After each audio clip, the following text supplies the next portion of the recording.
Hello everybody, welcome back to Screenstars and welcome to another PlayStation review. Today I'm taking a look at Terminator Resistance, the Enhanced Edition for the PlayStation 5. Now this is a game that was initially released on the PlayStation 4 back in 2019. And it's a game I did play back then and quite enjoyed. I didn't necessarily complete it. I think I might have even put a bit of gameplay up on the channel at the time, I'm not sure. And this is the Enhanced Edition, so this came out in 2021 and it has been enhanced for the PlayStation 5. Right, okay, so what can you expect from Terminator Resistance Enhanced Edition? Well, for those of you who have never played this game, this is from the same people that I believe are bringing out the RoboCop game later this year. Now, they didn't have a particularly great reputation before this game came out.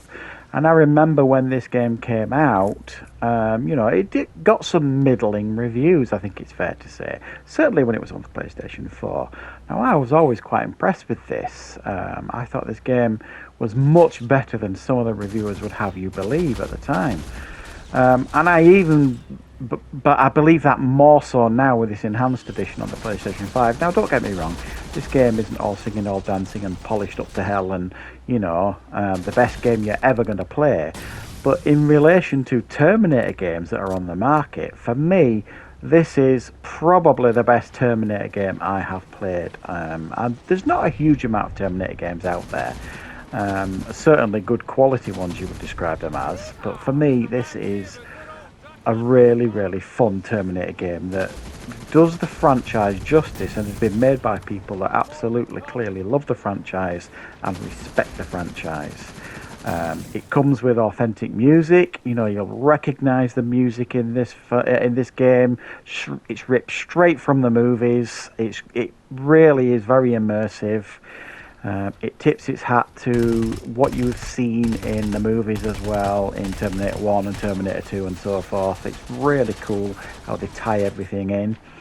And the story here is essentially you play a resistance fighter, I think you're called Jacob, who has kind of lost his way and he is trying to find his way back to the resistance. However, the Skynet has targeted you for termination. You are very high on their list for termination, and it is up to you to try and figure out why and why you are so important. Now, this brings you in line with some iconic characters from the film, and you end up essentially going out on missions to try and get the better of Skynet. I don't really want to say much more about the story. I never really do. If you guys are interested in this game, then you should experience the story for yourself. Needless to say, I actually quite enjoyed this story. It felt like canon to a large degree. It really felt like I was part of like a Terminator storyline here. It was pretty cool, and there were more than a few moments where, as Alex Ferguson would say, a bit of a squeaky bum time when you came face to face with a brutish Terminator. I think the game did a brilliant job of this real sense of terror, certainly early on in the game when you come face to face with a Terminator, because you were just not equipped to deal with it. Now, as the game progresses, you get access to better weapons, and once you get your first plasma rifle, then it's open season really on Terminators and everything else. But also the game, I think, does a really good job of scaling the enemies to the weapons that you've got. So you'll never go through this game, even on the easy, because there's different levels. You've got easy, medium, hard, so on and so forth.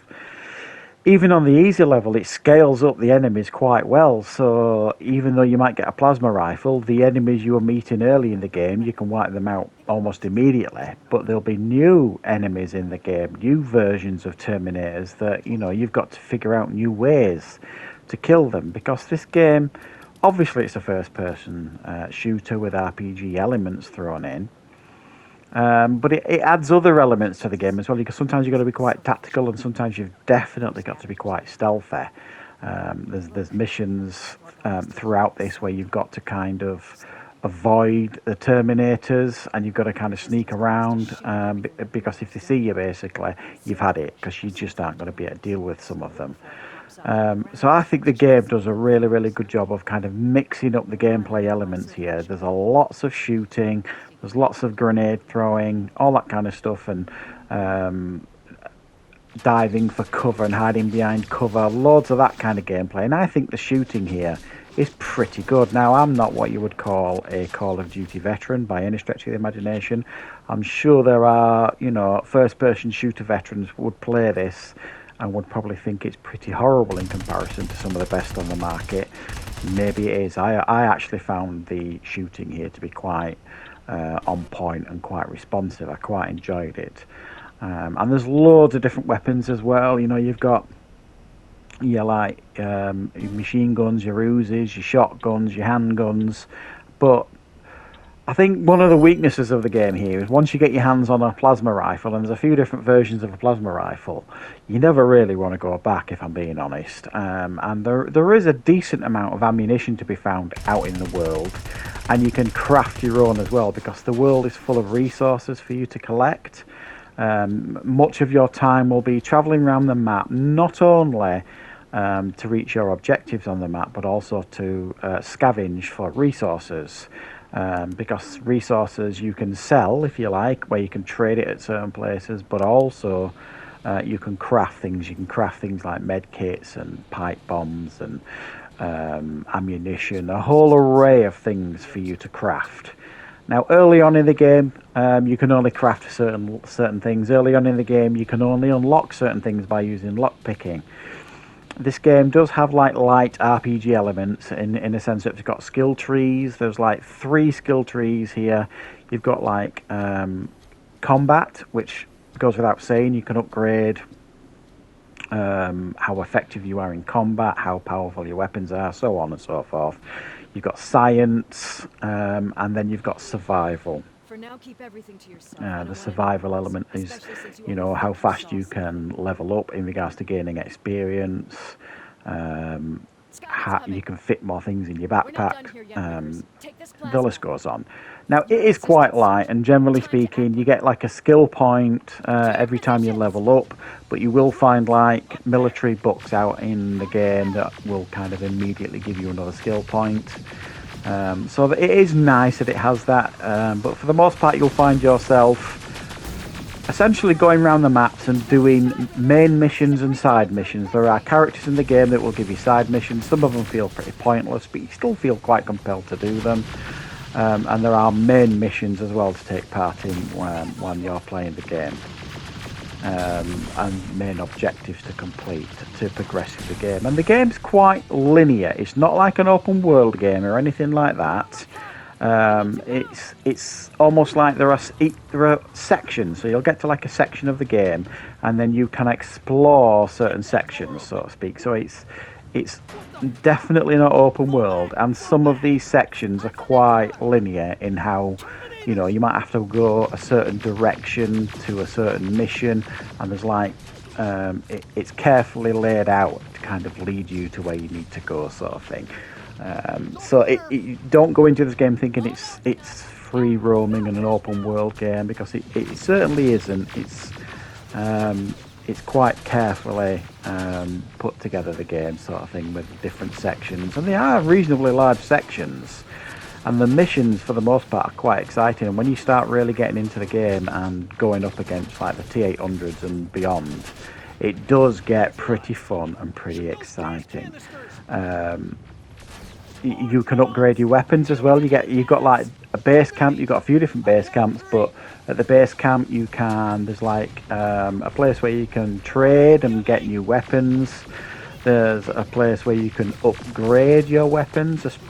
Essentially, the plasma weapons, you can upgrade them to make them give more damage, better clip size, etc., etc. And essentially, that's exactly what you're going to get with this game. Now, the graphics here, to say this is enhanced for PS5, I think they look absolutely fine. Are they anything outstanding? No. I think the game looks quite dystopian, and obviously it's got a post-apocalyptic feel to it. But with the authentic Terminator music, it does feel quite immersive. And I think at times the game looks really quite impressive, and at other times it looks a bit dodgy. Some of the character models on some of the characters look good, Some of the character models on some of the lesser characters look pretty poor, so it's a little bit of a mixed bag here. I personally have not come across any bugs or any crashes, but this game's been out a while now. It will be disappointing if you were playing a game like this and it was still crashing or there were lots of bugs. I personally haven't come across anything in this game like that. So, if you're a fan of the Terminator franchise, I would say this is an absolute no-brainer. If you're not really interested in the Terminator franchise, but you like first-person shooters, I'm sure there's better ones on the market than this. But for me, because of the attraction of, like, you know, how it's tied into the Terminator franchise, this game has been incredibly enjoyable to play for me. I haven't just completed it yet, but I'm a huge chunk of the way into the game. There's some DLC as well if you want to get that, where you've got like Kyle Reese and stuff. I haven't tried that yet, but to be honest, I probably will. And this game right now is in the sale on the PlayStation Store. I think it's on offer for something like £15, something like that. So, I mean, for me, it's an absolute steal at that price.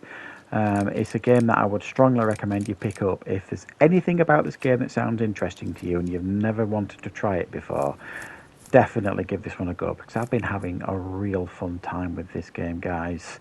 There's lots of different elements at play here. The first person shooting's decent, but the Terminator tie-in's excellent too. So I hope you enjoyed this review.